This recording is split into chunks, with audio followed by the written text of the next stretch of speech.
ఎండలు బాగా ముదిరిపోయింది. Main reason ఏంటంటే ఈ మధ్య కాలంలో సరిగా వ్లాగ్స్ చేయకపోవడానికి ఎండ అండి. అసలు తట్టుకోలేనంతగా ఉంది. 33, 34 డైలీ రికార్డ్ అవుతా ఉంది. వారానికి 2 రోజులు 3 రోజులు అలా వచ్చి అలా వెళ్ళిపోతున్నాను కొన్ని కారణాల వల్ల. ప్రొఫెషనల్ వర్క్ అదే. సో నెలకు ముందు మనం పంట వేసినప్పుడు ఏ విధంగా ఉండింది, ఇప్పుడు పరిస్థితులు ఏమిటో చూద్దాం రండి వెళ్ళి.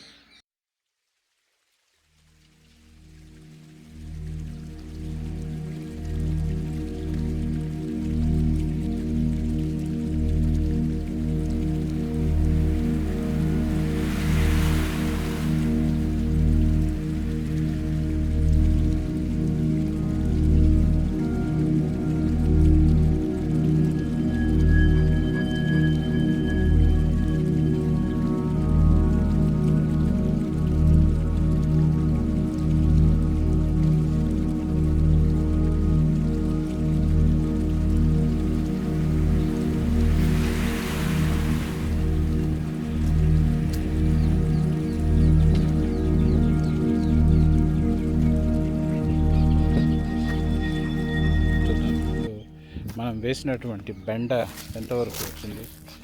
ఓ సూపర్! చూడండి, బెండ అప్పుడే మనకు బెండకాయలు ఇవ్వడం స్టార్ట్ అయిపోయింది. ఇక్కడ ఆల్రెడీ మనకు బెండకాయలు వస్తూ ఉంది.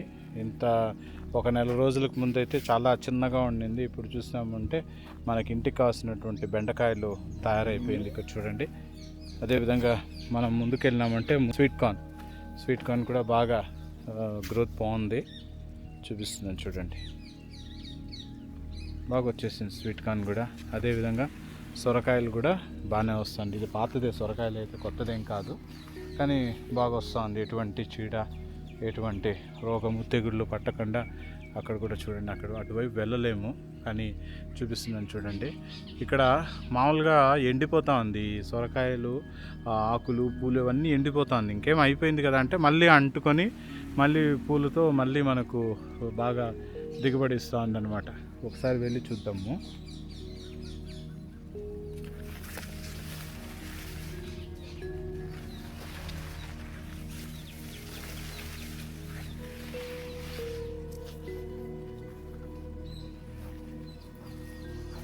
ఇక్కడ చూడండి ఎంత పెద్ద సొరకాయ వచ్చింది. అబ్బా, ఒకటి ఆల్రెడీ పోయింది, చూసుకోలేదేమో వీళ్ళు. కానీ ఇక్కడ చూడండి ఎంత బాగుంది. ఈ విధంగా అంతా ఎండిపోయింది అనుకుంటే మళ్ళీ బాగా స్టార్ట్ అవుతూ ఉంది. ఇక్కడ కూడా చూడండి తీగలుగా వస్తూ ఉంది. ఇక్కడ కూడా వస్తూ ఉంది. పంటలు పండించేటప్పుడు వ్లాగ్స్ కూడా సీజన్కి సంబంధించిన విషయాలను చూపిస్తే బాగుంటుందనేది నా ఉద్దేశం అండి. ఎందుకంటే వర్షాకాలంలో, శీతాకాలంలో పండించే పంటలు నేను ఎక్కువగా చూపించినాను. ఇప్పుడు ఎండాకాలం కదా, వేసవిలో దాదాపుగా మామూలుగా మీరు గమనించినారంటే ఎక్కువగా మొక్కలు చనిపోతూ ఉంటాయి. దానికి కారణం ఏంటంటే నీటి సరఫరా వల్ల కాదండి. మీరు ఎంత నీళ్లు అందించినా కూడా ఆ వేడి తట్టుకోలేకుండా ఏమవుతుందంటే వేళ్ళతో సహా ఎండిపోయి చనిపోతూ ఉంటుందన్నమాట. సో ఇలాంటి పరిస్థితుల్లో ఎండాకాలంలో ఎటువంటి పంటలను మనం చూస్ చేసుకోవాలనేది ఈరోజు మనం మాట్లాడుకుందాం. మామూలుగా ఎండాకాలంలో ఎక్కువగా ఆకుకూరల్లో అయితే తోటకూర, గోంగూర, పాలాకు.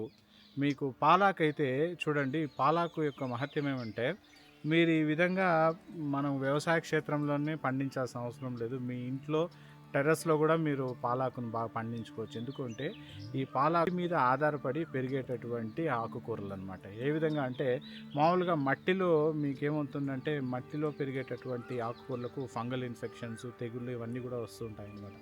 కానీ ఎటువంటి మీరు ఎరువులు పెద్దగా వేయకుండా మీరు టెర్రస్లో కానీ మీరు పండించినారు అంటే ఏం లేదండి, నీళ్లు సక్రమంగా మీరు అందిస్తూ ఆ నీటికి కొన్ని పోషక విలువలను కానీ మీరు యాడ్ చేసుకున్నారంటే బ్రహ్మాండంగా మీ టెర్రస్లోనే మీరు ఈ పాలాకును మీరు పండించుకోవచ్చు.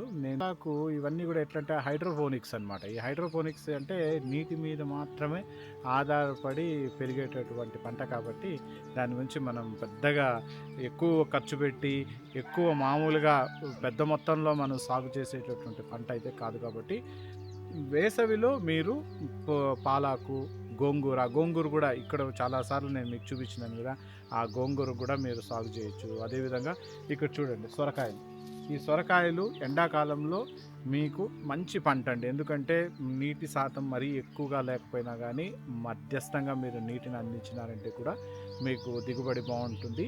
ఆ ఎండ ప్రభావం అనేది సొరకాయల మీద చాలా తక్కువగా ఉంటుంది. అదేవిధంగా మెయిన్ పంట ఎండాకాలంలో ఎక్కువగా పండించేది, ఎక్కువ రేట్ వచ్చేది కూడా బెండకాయలు చూసుకోండి. బెండకాయలు ఏ విధంగా ఉంటుందంటే వీటికి ఏం మీరు ఈ సీజన్లోనే పండించాలని ఏం కాదు. ఎండాకాలంలో బెండ పంట అనేది చాలా మంచిది. మీకు దిగుబడి బాగుంటుంది, ఖర్చు తక్కువగా ఉంటుంది. మళ్ళీ ఈ వాడిపోవడము, ఎండిపోవడము, ఈ మొక్కలు చనిపోయే ప్రమాదము ఇలాంటివన్నీ బెండలో జరగదనమాట. ఎందుకంటే మీకు ఖర్చు కూడా తక్కువగా ఉంటుంది. కానీ ఒకటి బెండలో ఒక సమస్య ఏంటంటే ఒక్కసారి బెండ ఈల్డింగ్ అనేది స్టార్ట్ అయింది అంటే కోతకు వచ్చిందంటే కాయలు కాయడం ప్రారంభించింది అంటే రోజు మీరు కట్ చేస్తూనే ఉండాలి. లేదు ఒక్కరోజు వదిలినా కూడా బెండ ముదిరిపోయే ప్రమాదం ఉంది. మార్కెట్లో ఇప్పుడు చూసినారంటే 40 రూపాయల వరకు కాన్స్టెంట్గా వెళ్తాను. మా పక్క రైతు గోవిందరాజు వేసినాడు 1 ఎకరా వరకు.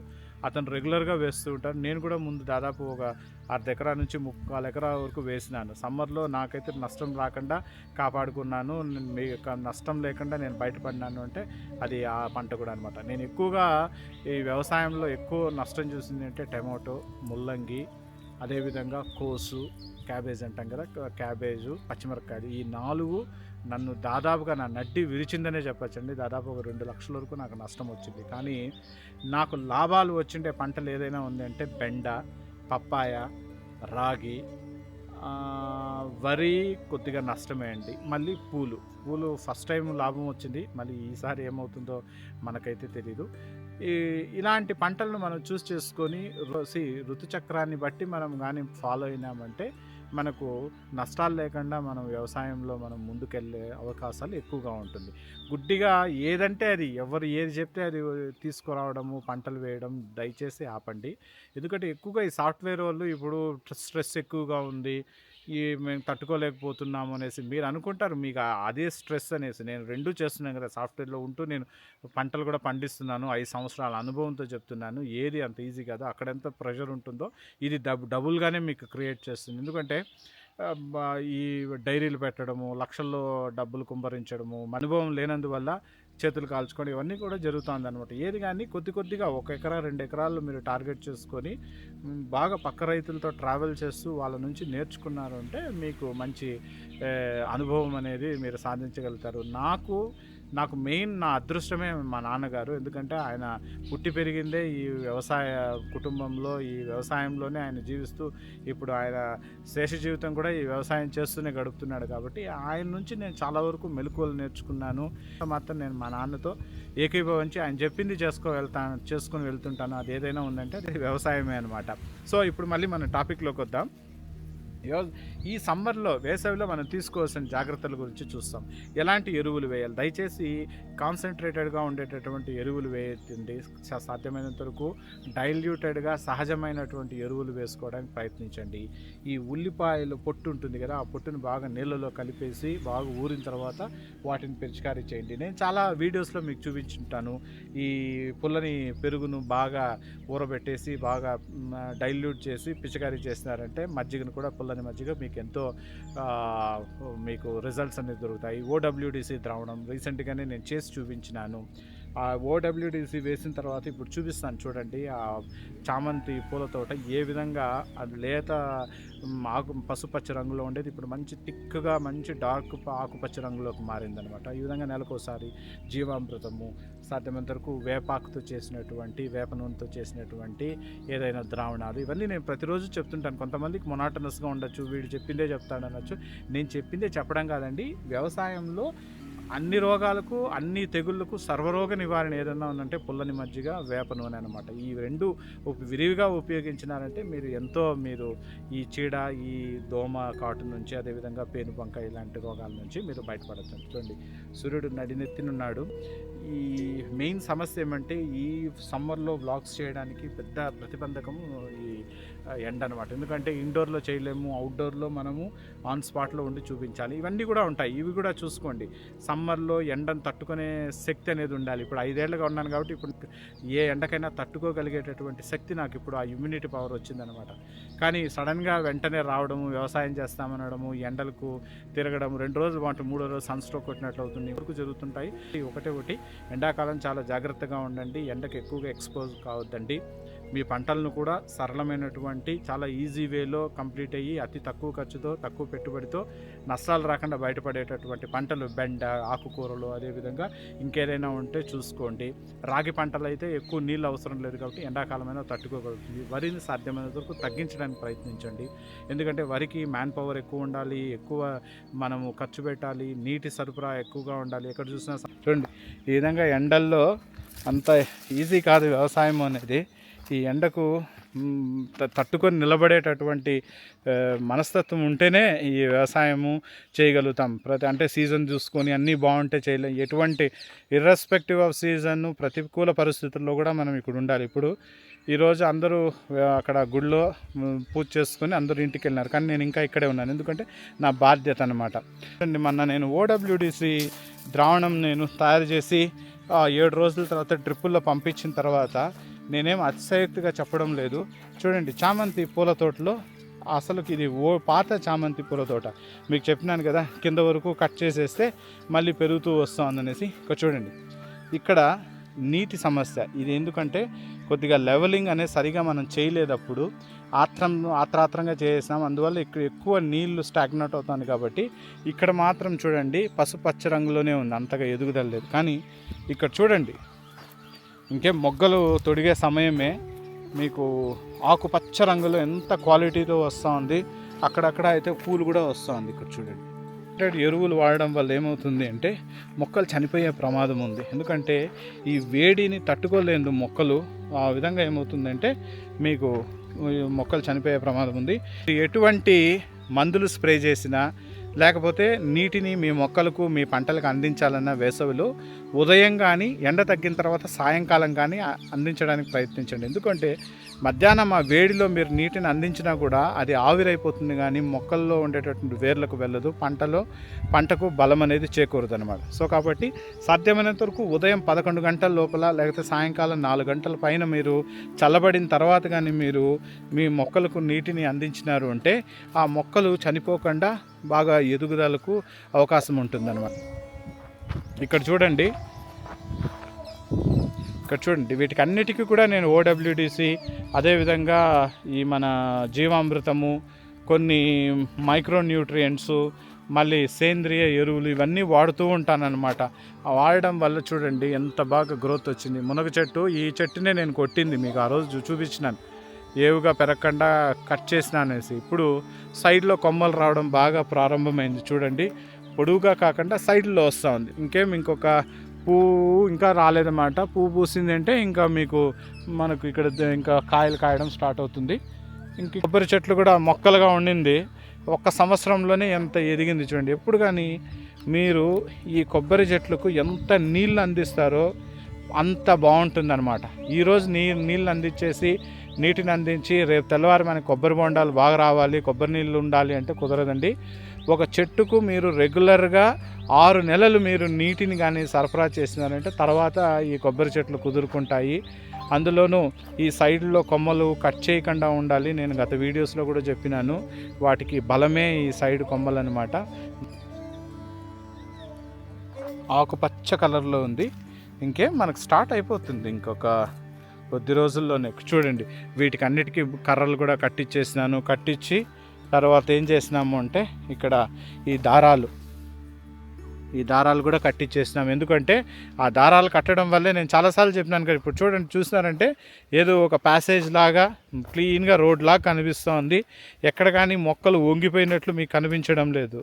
ఎప్పుడైతే ఈ కొమ్మలు ఒక షేప్లో స్ట్రైట్గా పైకి వెళ్తుందో అప్పుడు పూల ఉత్పత్తి కూడా బాగుంటుంది మనకు.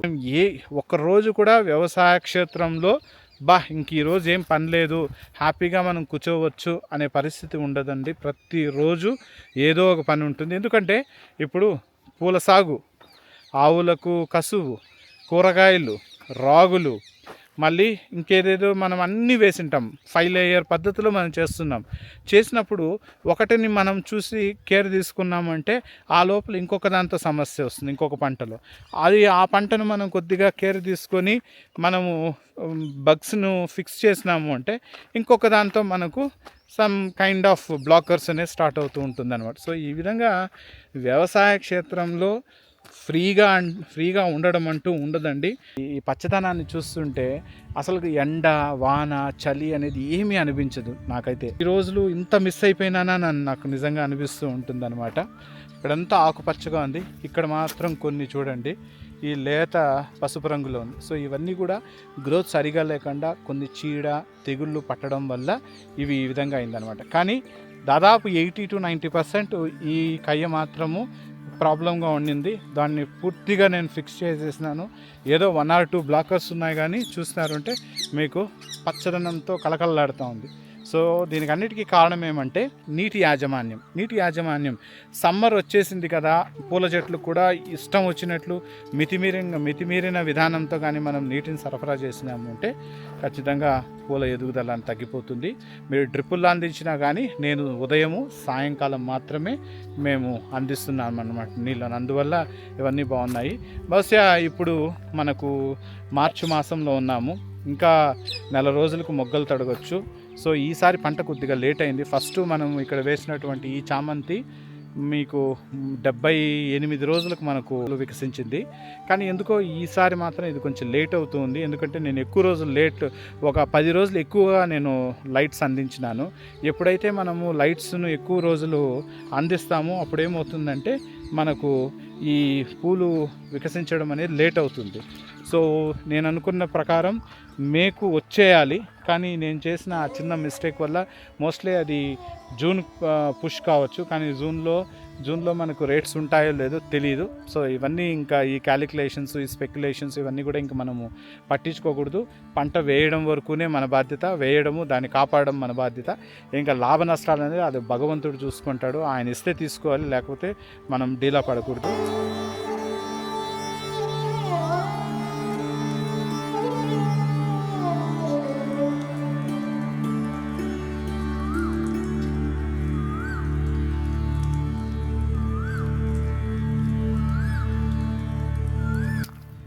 చూడండి ఎంత బాగా వచ్చింది రాగి పంట.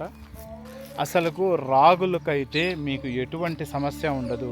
ఎటువంటి సీజన్లో వేసినా కానీ రాగి పంట బాగొస్తుంది. ఖర్చు తక్కువ, ఎక్కువ మందులు కొట్టే పరిస్థితి ఉండదు. లేబర్ కూడా ఎక్కువ వర్కర్స్ అవసరం ఉండదు.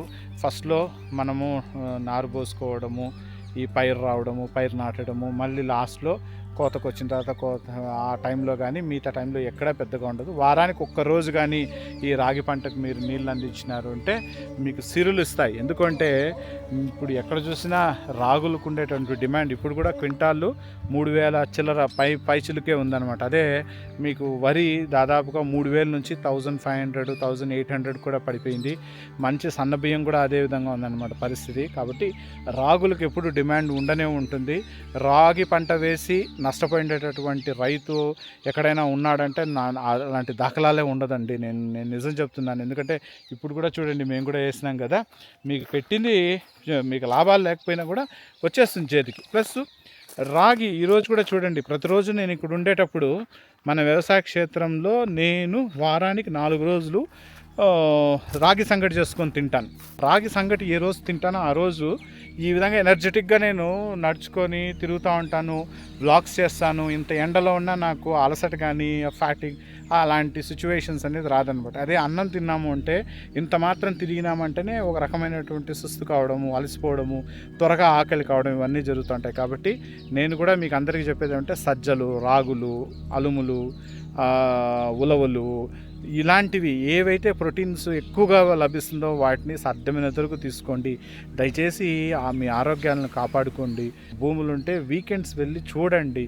వింటర్లో మేమేం చేస్తాము, మంచులోనే పెరుగుతుంది కాబట్టి ఉలవలు కూడా పండిస్తుంటాము. రేపు మన్నాడు ఉలవ చారు, ఉలవ సుండలు చేసి చూపిస్తాను. చూడండి ఎంత బ్రహ్మాండంగా ఉంటుంది. రాగి సంగటికి ఉలవ చారు, ఉలవ సుండలు కానీ వేసుకొని తిన్నామంటే అబ్బబ్బా అసలుకి స్వర్గం ఎక్కడా ఉండదంట. గుడిసెలో ఉండి గంజి తాగినా నిజంగా అది పరమాణము, బంగారం కన్నా ఎక్కువే అనమాట. నేను అది చాలా వరకు నమ్ముతాను.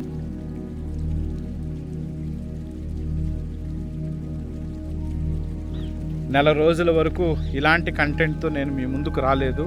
కొన్ని కారణాల రీత్యా నేను ముందే చెప్పినాను. అందువల్ల ఎక్కడో పాత డస్ట్ నా డ్రాఫ్ట్లో ఉండేవన్నిటినీ ఏరి కొద్దిగా వెరిఫికేషన్స్ చేసి నేను రిలీజ్ చేసినాను. బట్ ఎందుకో నాకు కూడా తెలుసు నేను చేసిండేదే నాకే అంతగా సాటిస్ఫాక్షన్ లేదు కాబట్టి నేను ఎక్స్పెక్ట్ చేయలేదు. కానీ చాలా వరకు పూర్ వ్యూస్ అయితే వచ్చిందని చెప్పొచ్చు. ఈ మధ్య వచ్చినటువంటి 5-6 ఓడబ్ల్యూడిసి వ్లాగ్కు మంచి వ్యూస్ వచ్చింది, దాదాపు 5,000 వ్యూస్ వచ్చింది. దాని తర్వాత ఆల్ ఆఫ్ ఎ సడన్ పడిపోయింది. అంటే ఏం చేస్తానంటే ఈ యూట్యూబ్ అల్గారిథం కూడా మనం ర్యాండమ్గా ఏదంటే చేస్తే తీసుకోదు. నేను కూడా కొద్దిగా ట్రావెల్, అదేవిధంగా అక్కడికి పోవడం, ఇక్కడ రావడము, కొన్ని పండగలు ఇవన్నీ కూడా చూపించినాను. కొద్దిగా ఏఐని ఎక్కువగా ఇంప్లిమెంట్ చేసి చూపించాను. బహుశా అది కూడా ఒక కారణమై ఉండొచ్చు. కాబట్టి ఈరోజు ఎటువంటి ఏఐను నేను ఇక్కడ చూపించకుండా కేవలం మీతో డైరెక్ట్గా ఇంటరాక్ట్ అయ్యి నేను ఈ వీడియోని నేను అప్లోడ్ చేస్తున్నాను.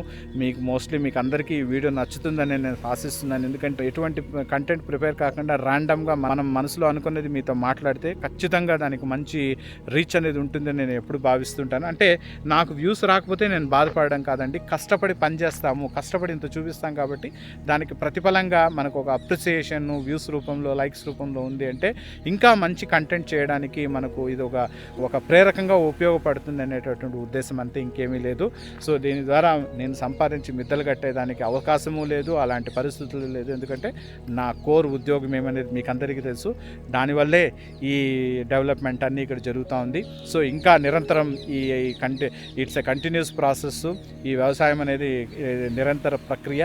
ఈ ప్రక్రియలో ప్రతిరోజు సాధ్యమైనంత వరకు మీతో ఇంటరాక్ట్ అవుతూ ఉంటాననేసి వీడియోని చూసి మీరు నాతో కామెంట్ సెక్షన్లో ఇంటరాక్ట్ అవుతారని ఆశిస్తూ మరొక కొత్త వీడియోతో త్వరలో వస్తానండి. అంతవరకు సెలవు. సముద్రాల ఫార్మ్స్ నుంచి మీ సందీప్.